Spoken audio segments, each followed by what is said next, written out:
These were the scenes in Dar es Salaam, Tanzania's biggest city, on election day. People took to the streets infuriated by the exclusion of the main opposition candidates from the presidential race.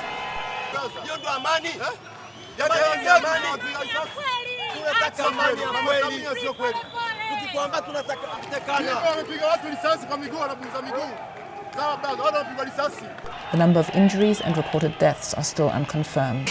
Amidst the media blackout and the shutdown of internet and phone services, it was difficult to monitor the situation.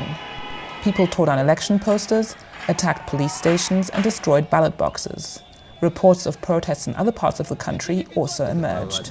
Tanzania's ruling CCM party has been in power since independence, and President Samia Suluhu Hassan is basically running unopposed.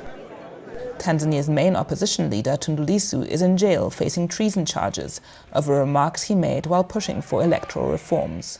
His party was barred from elections. Human rights groups documented arrests and disappearances of government critics prior to the elections. As protests continue, Amnesty International has urged authorities to not use excessive force against protesters.